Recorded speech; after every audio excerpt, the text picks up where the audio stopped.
उन्होंने मेरी गोली मार दी है, जिससे अब मैं मरने ही वाला हूँ। निको कहता है कि मैंने तुम्हें अलविदा कहने के लिए कॉल किया है और अब तुम्हें खुद को संभालना होगा और आयरलैंड तक पहुंचना होगा। निको मिया से माफी मांगता है। मिया उससे कहती है कि तुम घबराओ मत, तुम्हारी वजह से ही आज हम दोनों जिंदा हैं। मिया निको को बताती है कि मेरी डिलीवरी हो चुकी है और हमारी बच्ची मेरे साथ है। मिया फोन की मदद से निको को अपनी बेटी की आवाज सुनाती है। निको उसकी आवाज सुनकर काफी खुश होता है। इसके बाद कॉल कट जाती है और लगता है कि निको भी मर गया। इससे मिया को काफी दुख होता है और वो रोने लगती है। तेज हवा की वजह से यहाँ जल रही आग भी बुझ जाती है। कुछ समय बाद मिया खुद को संभाल लेती है। इसी तरह अब मिया को कंटेनर में रहते हुए 26 दिन बीत जाते हैं। कंटेनर में अब काफी पानी भर चुका था, इसलिए मिया अब कंटेनर के ऊपर रहने लगती है। मिया ने यहाँ पर उन्हीं बॉक्सेस और दूसरे सामान की मदद से एक छोटी राफ्ट बना ली होती है, ताकि अगर कंटेनर डूब जाए तो वो राफ्ट पर बैठकर आगे बढ़ सके। फिर एक दिन मिया के कंटेनर पर एक सीगल आकर बैठती है, जिसे देखकर मिया खुश हो जाती है और अपनी बेटी से कहती है कि सीगल यहाँ पर है, इसका मतलब है कि यहीं कहीं आसपास जमीन भी है। अब कुछ समय बाद रात में कंटेनर में आधे से ज्यादा पानी भर चुका था और अब कंटेनर के अंदर और भी तेजी से पानी आने लगता है।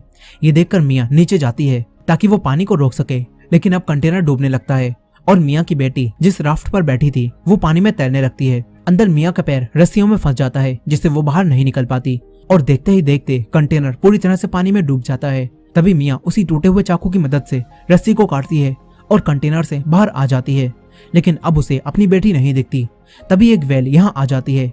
मिया वेल से बचती है और वो वेल पानी से बाहर आकर अपने अंदर से पानी निकालती है और वो पानी राफ्ट में लेटी हुई मिया की बेटी पर गिरता है, जिससे वो रोने लगती है।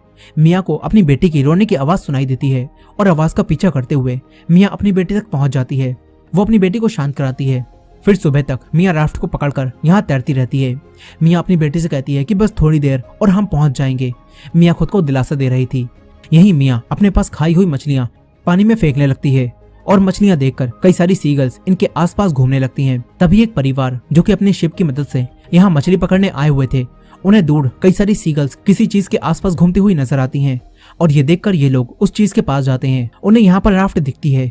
ये लोग राफ्ट को ऊपर खींच लेते हैं और इन्हें उसमें नोआ मिलती है, लेकिन मिया उसके साथ नहीं थी।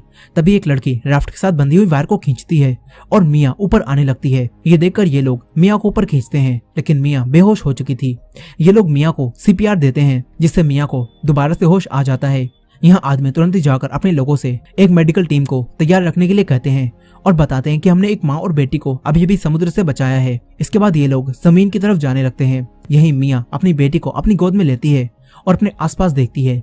मिया अब काफी खुश होती है कि फाइनली उसने अपनी बेटी को जिंदा बचा लिया और इसी एंडिंग के साथ ये कहानी यहीं खत्म हो जाती है।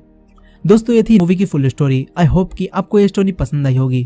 वीडियो पसंद आई हो तो वीडियो को लाइक करना मत भूलेगा और हमारे चैनल पर नए हैं तो हमारे चैनल वॉच मिस्ट्रीज हिंदी को सब्सक्राइब कर लीजिए। मिलते हैं नेक्स्ट वीडियो में।